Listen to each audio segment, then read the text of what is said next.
Live. So here we go. Sean, it's just incredible to have you. I want to, on behalf of the team Skye, extend our exceptional support to you, the family, and the foundation. But also another opportunity to say, here's our, not just our condolences, but our deep sadness on losing somebody who is just such a stalwart, but such a spirit to not just our country, but to our global ambassadors and our global leaders. And thank you so much for chatting to us today. No, it's always a pleasure, and the sentiments are appreciated from yourselves and from the many millions across the world. Great, and it's good that you say that, because we, we're multinational, so we've had so many international queries and so much of feedback coming through to say, Uncle Kathy and Dr. Kathrada has been such a pivotal point in change in the world. People look to him for support, but also to remember the humility. And the loss has been something that they've felt world over. And I've said to you off air that, we want to be a part in helping people to deal with coming to terms with that. Tell us, what has the last week been like for you and the team? It's been a roller coaster. About a week ago today is when his condition deteriorated substantially. Last week, Monday, this time, we were calling in all of his family to come and say their last wishes and their goodbyes. Tuesday morning, he died. Wednesday morning was the funeral. Saturday was a huge memorial. So we have really just been working. And people were saying to me this morning they've not had time to process their thoughts and their feelings, simply because we've not had the time. No, absolutely. And we can so resonate with that feeling, because we ourselves have been there every step of the way with you guys, joining in that journey, but also, like you say, just so emotionally involved. I mean, listeners all over the world have been telling us that they have not been able to switch the TV off or switch off the radio, because all the information coming through has just been so riveting, but they cannot tear themselves away. Yes, no, I think we ourselves didn't understand the enormity of the global affection that existed around Uncle Kathy. Simply because I think we were too close to him to have a sense of that. Yes. And that's striking us now. Yeah. And I think he was too humble to actually bring that to anyone's attention, because to him, he was just an ordinary man doing what any ordinary man would do, fighting for the rights of people. Well, precisely. And that ordinariness is what fooled us. Yes. In thinking that we were just dealing with somebody who was important, but not to the extent that we have now witnessed. Yes. Now, take us through the scenes, because here's you. I mean, you're one of his dear friends, over and above the foundation work that you do. And we know this because we've spent time with both of you. So we've seen your interaction and the love and the compassion, But here's him, somebody that you look up to so much, right? And he's unwell, and the press is bombarding you, the family is being traumatized, and you know that his health is deteriorating, How did you and the team motivate yourselves to keep going? I can't answer that. I don't know how I did it. All I know is that there wasn't time for that kind of emotional breakdown there. That there were many more people who needed to be kept together and who needed to focus on what needed to be done. And that's really what we did. We, on a day by day or hour by hour basis, worked out what needed to be done, who needed support, who needed comforting, and that was provided. Because the focus was him. And those who were dear to him that we thought we would need to spend our energy on. So how we got through it, I don't know, but we did.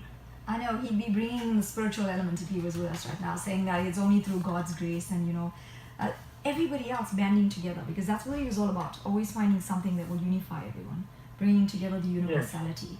Yes. And, the news of his passing hit everybody. I mean, even though we knew that he was really unwell, we knew his health was deteriorating, it was just such a somber mood. I cannot tell you what going on air on Tuesday morning was like, what taking the calls was like. It was, and you're so right about this. Apart from the emotionality, it really was like you were expecting to see him because he was always that voice of reason, that voice of comfort. And how did you process it at that point in time? How did you get to the team and get to everybody and put the plans together? Because I mean, he had an incredible send-off. Apart from the dignity, you know, it spoke to everything that he believed in. I think that as soon as we went into hospital, we started realizing that we needed to plan for different scenarios. One would have been for him to go home, and there were plans drawn up around the renovation of his apartment to meet the kinds of disability requirements that were anticipated. And the second scenario was in the event of him passing on, what needed to be done. And although we didn't firm up all of the plans, there was a broad kind of framework in place. But really in the last few days before his passing on is when we then knew what we were dealing with and had to start putting the pieces into place. A lot of what happened at the funeral was unplanned. A lot of it was just a range of activists. You know, I think that funeral was really hundreds of old activists doing what they did before and doing what they knew how to do best. Yes. And that was the major contributing factor in making sure it was a dignified send-off. And it was authentic. It was real. It spoke to the life of everyone that knew him. Yes. No, we were very clear from the outset that it was not going to be a kind of VIP Blue Brigade event. That we wanted to keep it in line with his own character, and the simplicity of his life needed to prevail. Absolutely. I think he would have definitely wanted that, and you know, you guys being so close to him knew that. So it was just it was an intimate but yet so emotive send off. Yeah, no. I think we tried to keep it best to how we understood his character and his values. And that it all came together, it was just incredible. It really, really was. And you know, when we were unpacking it, you know, and we always have to do afterwards, it was just incredible that his emotions sang through the entire ceremony. And it was the emotions of unification, the emotions of honesty, of brutal honesty, to be honest, and you know, for lack of a better word. But it was him. It was people coming together irrespective of race, color. There was no one there that was a VIP, and I loved that you stressed that because that was so about him. He didn't believe anyone was more important than anybody else. And that theme echoed through everything, through the speakers, it was through the arrangement of everyone, you know, it was just amazing. It really, really was. And you know, to you and the team, hats off for pulling off something that I know he would have been so deeply moved by and so proud of. Yeah, no, I think it was just, as I said, hundreds of hands coming together. And the one interesting fact is many of the people who were marshals there were people who were marshals on the day of his release in 1989. That's incredible. So they knew exactly what they were dealing with and the scale of it. And in a sense, people just put it back into old roles. But that's the power of him, hey, that he is so inspiring that even in his passing, people have come together to celebrate not just what he was, but what he stood for, because they remembered it, because it was something that they lived their lives by. And like you say now, I mean, people are probably, the marshals are generally the guys behind the scenes that get everything organized, that work tirelessly to make sure that whatever we see on TV or wherever looks polished. But even the fact that they were there with him through this journey and came through at the end, not just out of respect, but you know, out of pure passion for what he stood for, that's incredible. No, very much so. His connection with this range of activists has been consistent since the release. And I think the foundation helped quite a bit in that regard to keep that connection going between him and the wider community, particularly activists from the 80s and before, remained throughout. So that would have been a constant feature of many of the events of the foundation.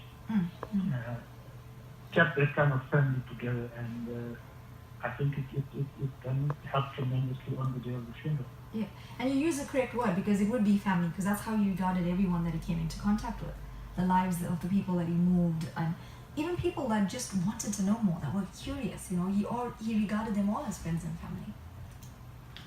No, very much so. And what I like is that the numbers of people who have been coming up to me in the last few days saying that they never knew the kind of finer details of his life that have emerged in the last week.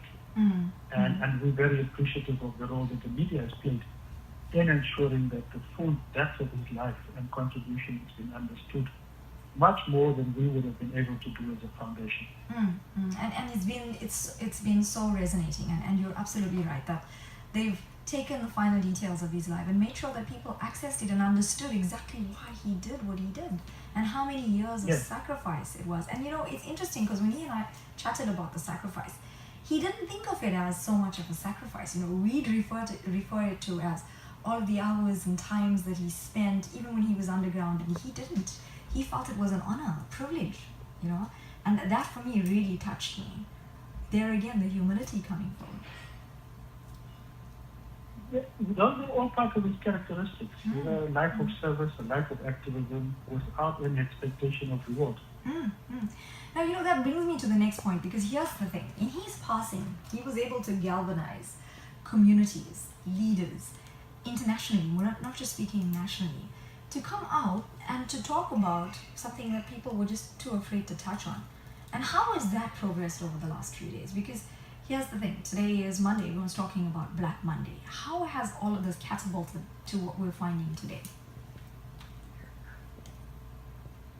I think that the call that Uncle Kathrada made a year ago, just over a year ago, I think people have understood the full importance of that only now.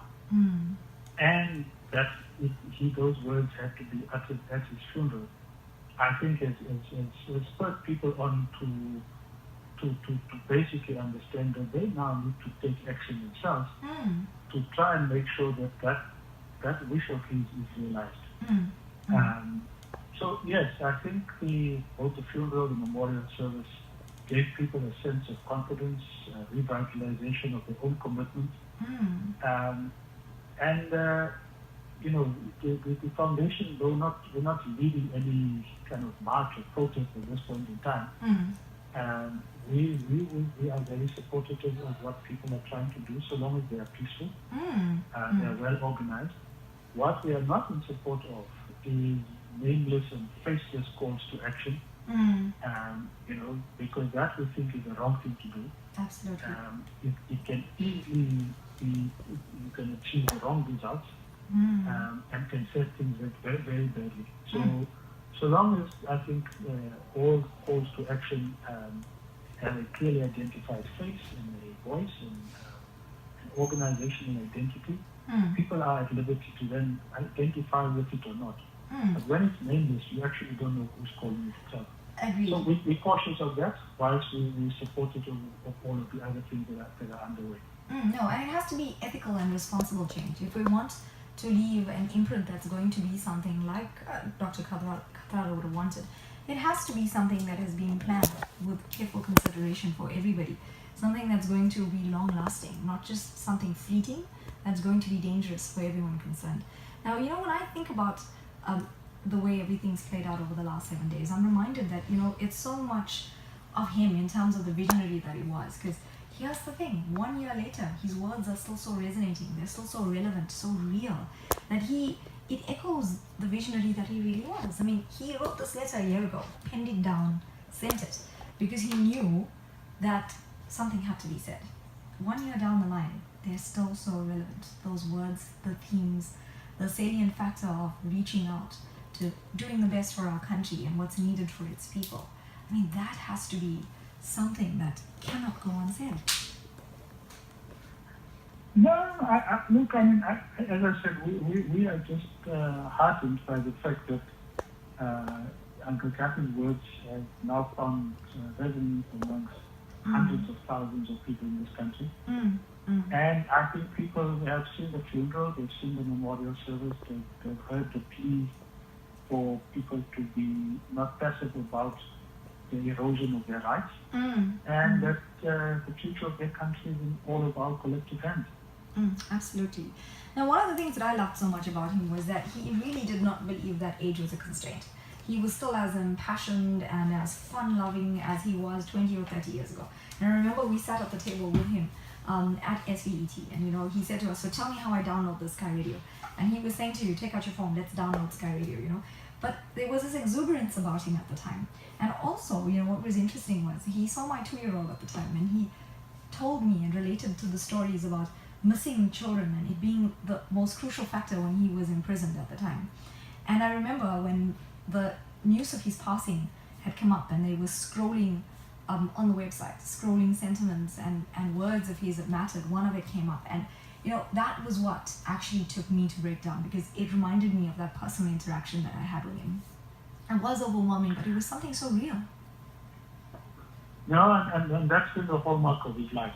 Yeah. Was the authenticity of his personal interaction with family, with friends, with strangers, with his fellow comrades. There was nothing fake in any of his interactions. And particularly his engagements with children, as you would have personally seen, was something that he would have derived immense pleasure from. Yes. His face would light up. He just loved being in the presence of kids. He did. And that was good for him. Yeah, and you know what? Kids love being in the presence of him. My 2-year-old went to him gladly and he picked her up. And I was so concerned because I was like, ooh, she's a little bit chubby. Are you going to be able to carry her? I was worried. And he was like, oh, no, you don't worry about that.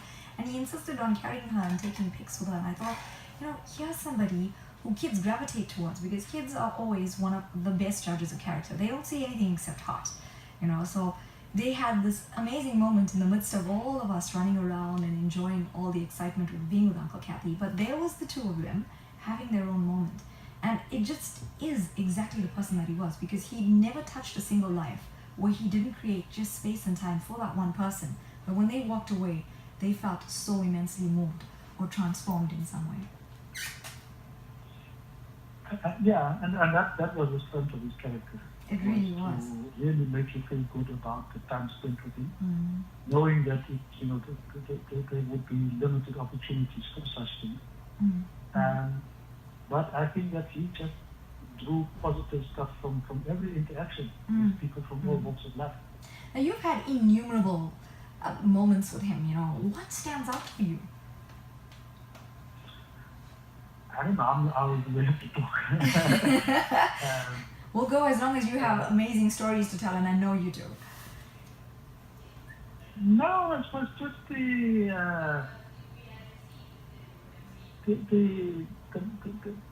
different kinds of personalities that he embodied. As I think Ananti's documentary captures it best, in Men for All Seasons. So he had a core set of character and values, but his life was varied. So his taste in music was varied. I think people are surprised to discover that he had a love for Afrikaans music. Besides for Whitney Houston and old revolutionary songs, but he had a genuine love for Afrikaans music. He love for Shakespeare and so forth. His taste was phenomenal. And it doesn't fit the stereotype of a normal political being. The kind of broad range of interests and passions that he shared. It's not the normal kind of thing that you would associate with somebody who is actively involved in politics. So he's a well-rounded human being.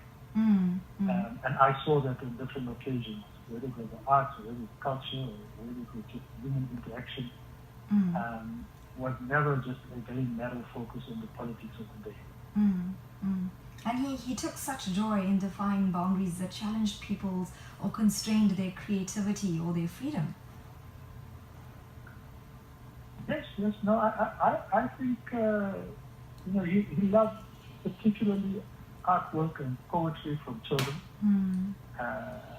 You would have seen the collection of poems and things that he got that night. And I know when he came about a few months back, he was just paging through each one of them and just immense pleasure on his face. I can tell you that one of the youth development programs that we're working with was so touched with his passing that they've put together a whole lot of poetry and art that we're going to be sending through to your team just to help console you. I know the next few days are not going to be any easier, but like we said, the team is here. We're ready if you need us. If there's any support that you're looking for, or sometimes, you just need to share that moment and speak about it, then we're here. But you tell us what it is you need, and I'm sure our listeners as well will echo that level of support, that we're here for you, and we're here for the family and the foundation, and we're here to ensure that his work and his word and his faith does not go without having a day of it being recognized. We really appreciate that. It's fairly magnanimous of you and station. It just means a lot. Yeah, It means a lot that people would still want to be part of his life and legacy. We really appreciate that. And you're more than welcome. And literally, you've got us on speed dial, and we so appreciate you chatting to us over the week and over the past days, and putting aside your own emotional state and having been there to chat to us and to always keep us posted. Even though we didn't go live on here because we wanted to respect the fact that you needed space and time, we really appreciate you standing by us as well. So we're going to chat to you again soon, and we look forward to updates as well. So anything you need, we're here. No, thank you very much. It's a real honor. Thank you very much. Bye. Great. Have a good one, Sean. Take care. Bye. Thank you. Bye.